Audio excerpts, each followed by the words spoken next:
तो आज हम स्टार्ट करने जा रहे हैं topic number 6 series and parallel combination. You can see on the screen. आप देख सकते हो कि आज हम बात करेंगे सीरीज वर्सेस पैरेलल कॉम्बिनेशन के बारे में। कौन सा बेटर होता है ये भी देखेंगे, किसके क्या एडवांटेज हैं क्या डिसएडवांटेज हैं वो सारा भी देखेंगे। तो चलो स्टार्ट करते हैं। तो कॉम्बिनेशन ऑफ रेजिस्टेंस के बारे में बात करते हैं। तो कॉम्बिनेशन ऑफ जो रेजिस्टेंस होता है वो दो प्रकार से किया जाता है। एक तो या तो सीरीज में होता है या पैरेलल में होता है। ठीक है, या तो सीरीज में होता है या फिर पैरेलल में होता है। अब सीरीज वाले रेजिस्टेंस की सबसे पहले बात कर लेते हैं, resistance connected in a series.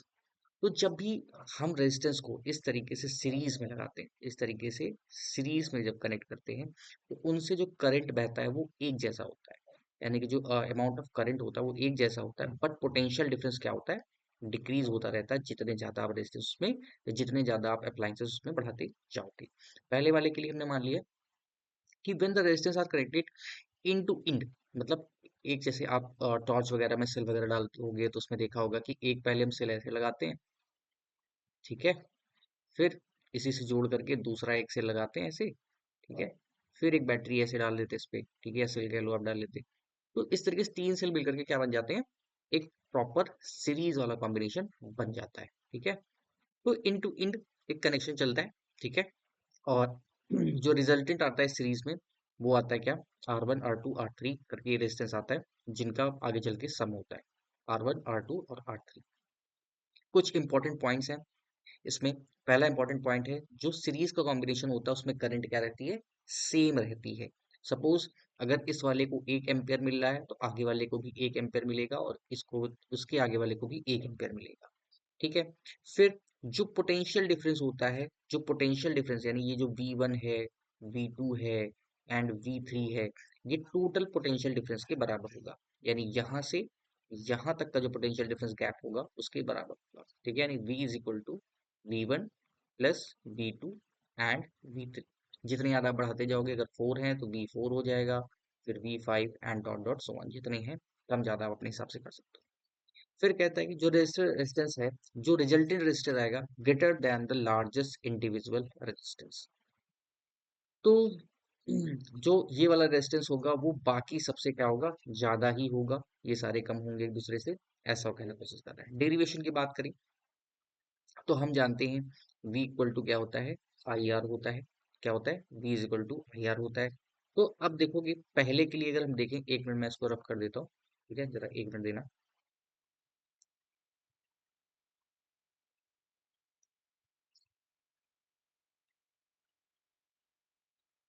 ठीक है, तो अगर बात करें V equal to I R, तो करंट अगर सेम है और पोटेंशियल डिफरेंस पहले के लिए V1 है, और करंट पहले पे रेजिस्टेंस पे R है, वो I है, और V1 का रेजिस्टेंस हमारा R1 है। इस तरह दूसरे के लिए V2 is equal to IR2 हो गया हमारा, जैसे कि यहाँ पे लिखा हुआ है। तो यहाँ पे सिर्फ दो का बताया गया, आप इसमें तीसरा ऐड करना चाहो तो ऐड कर सकते हो। V3 is equal to IR3 हो जाएगा, और यहाँ पे आपको बस इस वाले को हटा के R3 करना पड़ेगा और एक ब्रैकेट साइन लगाना पड़ेगा। तो जो लास्ट में हमारा रिजल्टेंट आएगा वो क्या आ जाएगा, R3 आ जाएगा, और पोटेंशियल डिफरेंस C आ जाएगा। ठीक है, तो सीरीज के लिए कॉम्बिनेशन रहता है क्या, R1 R2 R3 and dot dot so on. जैसे जैसे आगे बढ़ते जाएंगे, जितने ज्यादा आप रेजिस्टेंस पे बढ़ाते जाओगे सर्किट में, उतना आपको उस पर रेजिस्टेंस जोड़ते जाना पड़ेगा, रेजिस्टेंस बढ़ता जाएगा। ठीक है, आगे।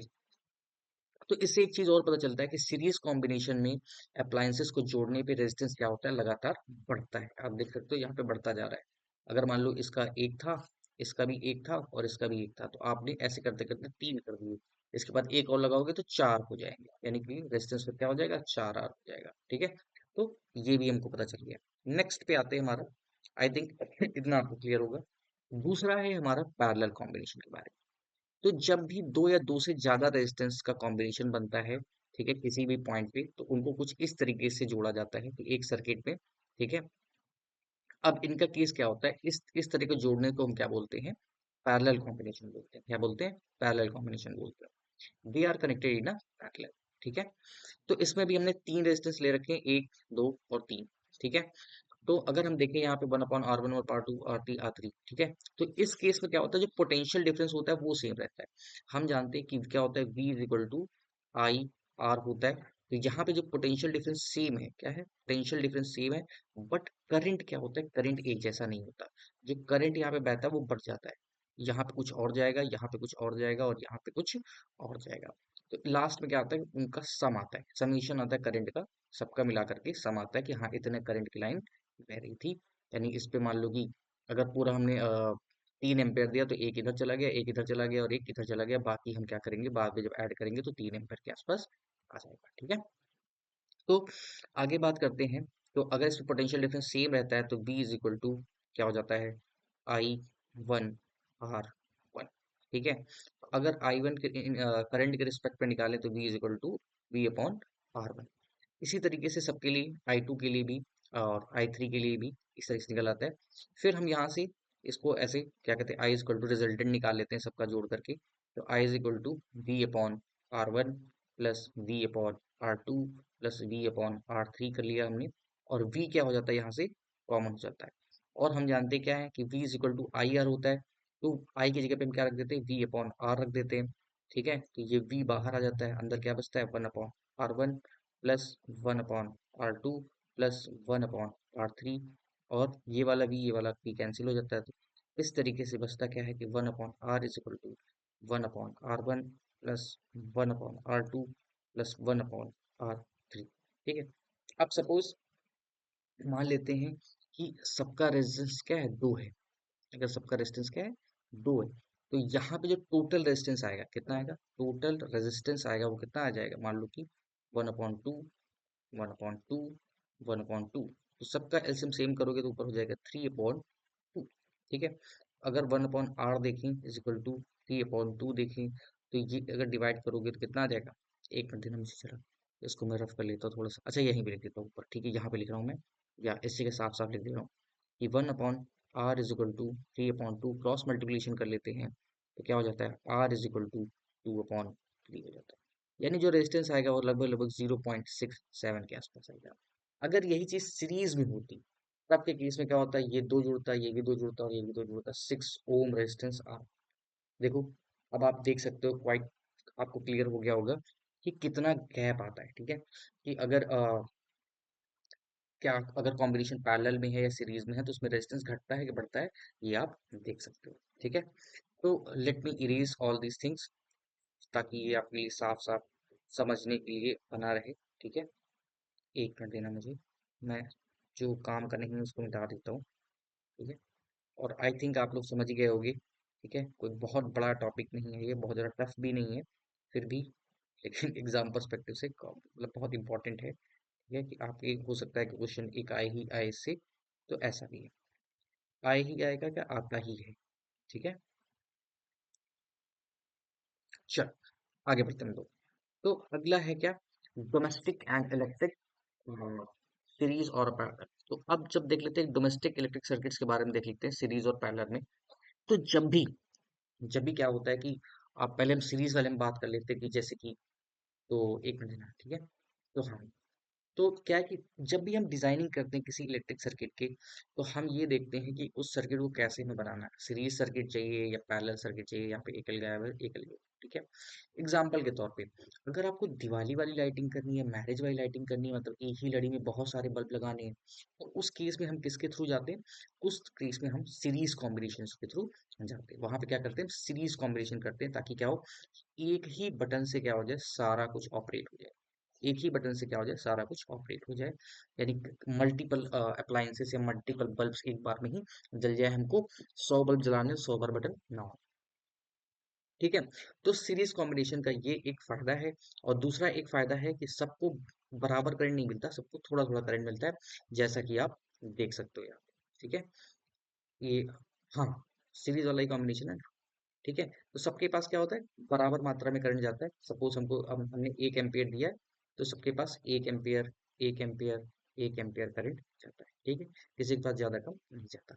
हाँ, पोटेंशियल डिफरेंस क्या होता है, कम होता जाता है, जैसे जैसे आप पीछे जाते जाओगे वैसे वैसे वोल्टेज कम पड़ता जाएगा। ठीक है, आगे, लेकिन देर इज अ प्रॉब्लम भी है एक सीरीज लाइटिंग सर्किट के साथ। अगर मान लो कि वन बल्ब गेट्स फ्यूज्ड, इसमें क्या हो जाता है, अगर एक बल्ब फ्यूज हो जाता है पूरा सर्किट बैठ जाता है। मतलब अगर इसमें से मान लो ये 3 बल्ब हैं, 1 2 3, इसमें से मान लो पहला नंबर फ्यूज, तो बाकी तीन भी नहीं चलेंगे, फिर आप पता नहीं लगा सकते हो कौन सा फ्यूज हुआ है। इसके फ्यूज का पता लगा सकते हो फिलामेंट होने के बाद, पर बाकी भी नहीं पता लगा सकते, तो पूरा सर्किट बैठ जाता है। यही इसका मेन डिसएडवांटेज है। और बहुत सारे डिसएडवांटेज हैं, देख सकते हो आप। पहला है कि नो इंडिपेंडेंट वर्किंग। कहने का मतलब है जब भी सीरीज सर्किट होती है तो उसमें क्या होता है कि अगर एक इलेक्ट्रिक अप्लायंसेस काम करना बंद कर देता है तो बाकी सब भी क्या हो जाते हैं, पड़ जाएंगे, काम करना बंद कर देंगे। सपोज एक ये फ्यूज हो गया, तो बाकी सब ये जो जल रहे हैं ये सब भी जलना बंद कर देंगे और खत्म। ठीक है, तो ये भी एक इसका क्या है, ड्रॉबैक है। दूसरा क्या है, ओनली वन स्विच। दूसरा है कि ओनली वन स्विच की एक ही बटन से सारा चल रहा है, कि आपने एक बटन, आपके घर में एक क्या है, यूनिवर्सल बटन है। कौन सी है, यूनिवर्सल बटन है।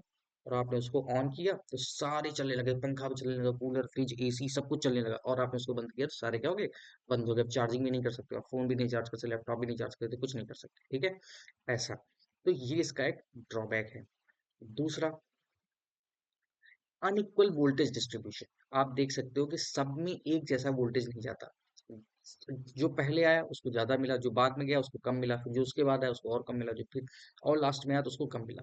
तो जो हैवियर अप्लायंसेस होते हैं जिनको ज्यादा वोल्टेज चाहिए, जैसे कि एसी, ओवन, फ्रिज है ना, या हीटर वगैरह हो गए, या प्रेस वगैरह हो गए, इनको ज्यादा वोल्टेज चाहिए होता है। तो इस केस में आप कह सकते हो कि इनको कम वोल्टेज मिलता है, इससे इनकी परफॉर्मेंस पे या वर्किंग कैपेसिटी पे असर पड़ता है। ठीक है, दूसरी बात करें, फोर्थ वाले पे बात करते हैं, increase resistance of a low current. ठीक है, इससे क्या होता है कि सीरीज कनेक्शन में जब जो इलेक्ट्रिक अप्लायंसेस लगे होते हैं, जब भी जो ओवरऑल रेजिस्टेंस होता है सर्किट का वो बढ़ जाता है। ठीक है, देखा था हमने पीछे अभी, तो हम जब पैरेलल में देख रहे थे तो वहाँ पे 0.67 आ रहा था, और वहीं वहाँ पे 6 ओम। ठीक है, मतलब 6 रेजिस्टेंस हुआ जा रहा। तो ये हम देख सकते हैं कि सीरीज वाले में रेजिस्टेंस हमेशा ज्यादा रहता है और पैरेलल वाले में रेजिस्टेंस हमेशा कम रहता है। तो ये भी एक इसका ड्रॉबैक है। तो मतलब मेजोरिटी ऑफ द पोर्शन जो हमारा करंट है वो तो रेजिस्टेंस में ही खत्म हो जा रहा है, मीटर चल रहा है पर बत्ती नहीं आ रही। ठीक है, ऐसा। आगे, एडवांटेज ऑफ पैरेलल सर्किट्स। तो पैरेलल सर्किट का क्या एडवांटेज है कि इंडिपेंडेंट वर्किंग है। मान लो कि अगर एक बल्ब फ्यूज भी हो गया तो बाकी सब काम करते रहेंगे, ऐसा नहीं कि एक बंद तो बाकी सब भी बंद, नहीं, ऐसा कुछ नहीं। इंडिपेंडेंट वर्किंग है, और सबके लिए अलग अलग बटन है। ठीक है, चार्जिंग के लिए अलग बटन है, बल्ब के लिए अलग बटन है, टीवी के लिए अलग बटन है, फैन के लिए अलग बटन है, एसी के लिए अलग बटन है, और वॉशिंग मशीन सबके लिए अपनी अपनी इंडिपेंडेंट वर्किंग वाली एक बटन है, जिससे हम उनको इंडिपेंडेंटली काम कर सकते हैं। दूसरा इसका एडवांटेज क्या है कि वही सेपरेट स्विच वाला, चलो इसमें कवर हो गया बहरहाल। क्या, separate switch for each appliances, कि एक फ्यूज हो जाता है तो उससे कोई फर्क नहीं पड़ता। ठीक है, तीसरा हमारा क्या है कि सेम वोल्टेज सप्लाई, मतलब सबके पास कैसा जाता है, एक समान वोल्टेज जाता है। हमने करंट वाले में देखा था, एक फिगर बनाया था ना हमने ऐसे से, पैरेलल वाले में। ठीक है, ठीक है, हमने यहाँ पे देखा था कि जो करंट जा रही थी वो I1 थी, I2 थी, I3 थी। चलो मैं दिखाई देता हूँ, एक मिनट देना मुझे। ठीक है, तो मैं आपको दिखाई देता हूँ, आप देख सकते हो, एक मिनट देना, ये रहा। ठीक है, यहाँ पे आप देख सकते हो इस सब में जो वोल्टेज सप्लाई कैसी है, कॉमन है, कॉमन है। ठीक है, किसी में ज्यादा किसी में कम नहीं है। ठीक है, सब में वोल्टेज कैसा जा रहा है, करंट ऊपर नीचे हो रहा है, करंट किसी में कम है किसी में ज्यादा, मतलब सब में बराबर बराबर जा रहा है। तो ऐसा कह लो कि वोल्टेज जो है वो सब में बराबर है, पर करंट ऊपर नीचे हो रहा है। ठीक है, कहने का मतलब ये था। आगे आते हैं, अगला क्या है कि डिसएडवांटेज हो गया, एक मिनट, कहाँ था मैं, हाँ, तो ये वाला हो गया ना। ओके, सेम वोल्टेज सप्लाई है। फिर आगे वाले में आ जाते हैं, तो रिड्यूस ओवरऑल रेजिस्टेंस। इसके अलावा हमने लास्ट वाला पॉइंट पे देखा था कि 0.67 रेजिस्टेंस आ रही थी इसमें, और सीरीज वाले में 6 ओम रेजिस्टेंस आ रही थी। तो जो पैरेलल वाला होता है उसमें रेजिस्टेंस कम आती है और इसमें ज्यादा आती है। तो आप देख सकते हो, in parallel connection the electric appliances the overall resistance of the household circuit is reduced, due to which the current drawn from the power supply is a high. तो जो हमारा करंट होता है वो ऑटोमेटिक क्या हो जाता है, बढ़ जाता है, क्योंकि उसकी रेजिस्टेंस ऑटोमेटिक क्या हो गई, कम हो गई। ठीक है, तो यही तक था हमारा ये ओवरऑल। एक, अगर कोई डाउट हो, कोई दिक्कत हो, कोई क्वेरी हो तो आप मुझे कमेंट बॉक्स में बता सकते हो। ठीक है, थैंक यू, बाय बाय। और इसके अलावा अब हमारे दो दो टॉपिक और रह गए हैं। ठीक है, एक इलेक्ट्रिक पावर वाला और हीटिंग इफेक्ट वाला, तो वो भी हम कवर कर लेंगे जल्दी, आज या कल में मैं अपलोड कर दूंगा। ठीक है, तब तक के लिए टाटा बाय बाय। अगर आपको अच्छा लगा हो तो आप लाइक सब्सक्राइब कर सकते हो। ठीक है।